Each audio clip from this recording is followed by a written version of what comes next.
Moi, c'est Odia Moussounga Ikabe Ajak. Je suis inspecteur général de l'éducation nationale et nouvelle citoyenneté. Voilà brièvement ce que je suis. Donc, je coordonne les activités de l'inspection générale de ce ministère-là.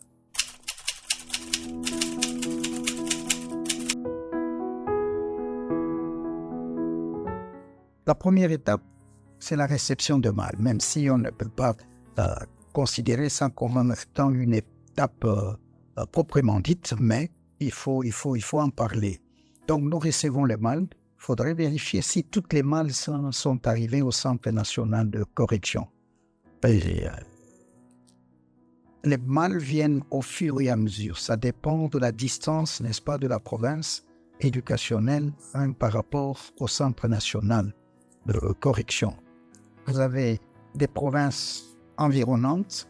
Nous commençons par Kinshasa à lui-même. Kinshasa a 5 provinces éducationnelles. Vous avez le Kunga, Tchango, Funa, Plateau et Moamba.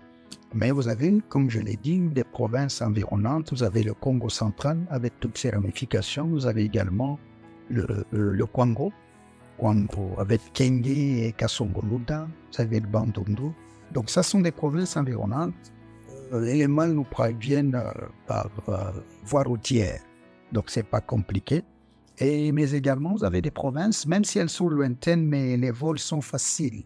Vous avez une grande province éducationnelle comme le Haut-Katanga, au Lubumbashi. Vous voyez la distance, mais les vols sont réguliers et nous avons la facilité de recevoir des mâles. Au moment où je vous parle, d'ailleurs, je vous citerai des provinces qui ont, si c'est nécessaire, c'est pas non plus important de vous dire de vous citer les provinces qui sont un petit peu en retard, c'est un peu gênant. Et de toutes les façons, je disais que nous avons des provinces qui ont la facilité d'expédier des mâles, mais vous avez d'autres, par contre, il faudrait attendre un petit peu. Ça nous parvient par voie fluviale. Il faudrait parfois prendre des pirogues pour que la malle parvienne au siège provincial et que ça vienne également à Kinshasa. Ça prend beaucoup de temps. Bon, grosso modo, c'est ça. Donc, nous nous assurons que toutes les malles parviennent au Centre national de correction à Kinshasa.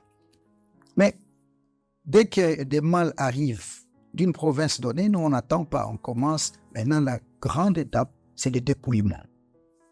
Le dépouillement de ces malles, c'est-à-dire on ouvre les malles et on voit le contenu. Est-ce que c'est conforme au rapport que nous avons eu? Nous avons autant de centres pour une province donnée. Alors, est-ce que les copies de tous ces centres sont donc contenues dans les malles qui sont bien identifiées? Il faut dépouiller, il faut classer, il faut reclasser. Et voilà le travail. Et ça, c'est le dépouillement. Parce que si c'est biaisé, si c'est mal fait à cette étape-là, eh bien, c'est un petit peu compliqué. Donc, on attend de vérifier si toutes les copies sont parvenues au Centre national de correction. J'ai appelé cela l'étape de dépouillement.